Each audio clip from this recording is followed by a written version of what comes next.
Hi everyone, yasas, que kalosir Feta to another episode of Dimitra's Dishes. Cauliflower is one of my favorite vegetables. I hope it's one of yours too, and if you love cauliflower as much as I do, today I'm going to teach you how to make a classic Greek kunupidi kapama, which is braised cauliflower. I'm adding some potatoes to it because we love potatoes around here. It makes the dish a little heartier and it's more delicious if you ask me. Let me show you how I make it.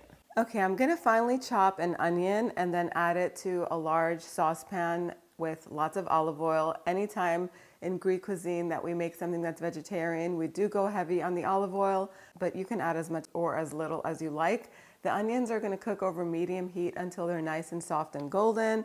Then we're gonna go in and add 2 garlic cloves, warm them through until they're just fragrant. Garlic, when it's finely grated like this, can burn, and if it burns, it tastes bitter, so avoid that. While the onions were cooking, I prepared the potatoes and I cut up the cauliflower. So I have about 1.5 pounds of these golden small potatoes. I peeled them and I cut them into little bite-sized pieces. And then I have 1 head of cauliflower. You can use 2 heads if they're small. I'm just going to remove the stem and cut this into bigger pieces. The potatoes and the cauliflower are going to go in at the same time, and then everything else is so simple from here. We're going to season this with salt and freshly cracked black pepper. If you like crushed red pepper flakes for a little bit of heat, and I love them, you can add a little right now, like a little pinch of them. I also add a 15-ounce can of either crushed tomatoes or tomato sauce. This is tomato sauce, and tomato sauce is a little bit flavored and there's some sugar in here, so there's not going to be too much acidity. If you're using fresh tomatoes, you can skip the sugar altogether. But if you're using canned crushed tomatoes, a little pinch of sugar or even a little bit of honey is really nice in it to kind of offset that acidity from the tomatoes. I like to rinse the can out with water, so about 1/2 to 1 cup of water is also going to go in here.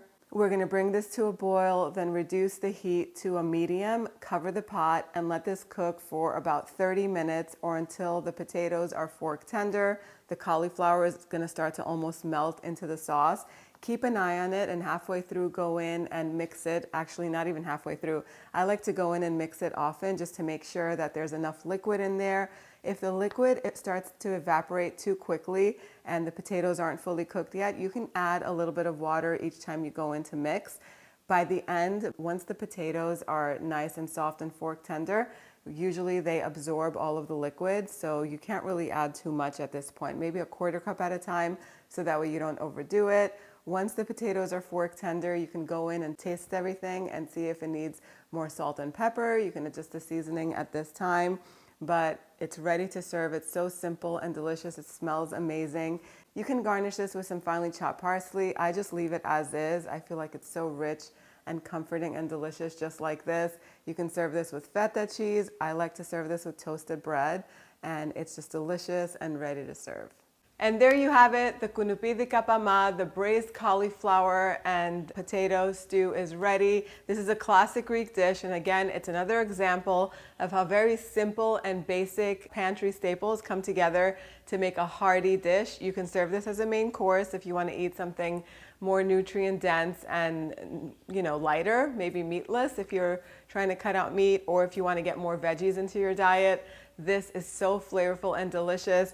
I also like to serve this for brunch topped with fried eggs, or you could even heat the leftovers in a frying pan or make it like just for this purpose, and then make some wells in the center and poach some eggs in there, throw some feta on top, and you've got a delicious brunch ready in no time. This is a great way to get more veggies into your diet because it has so much flavor.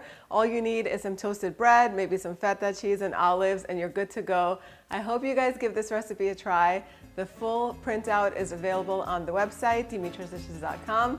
Thank you so much for spending time with me today. I'll see you all next time. Yes, us.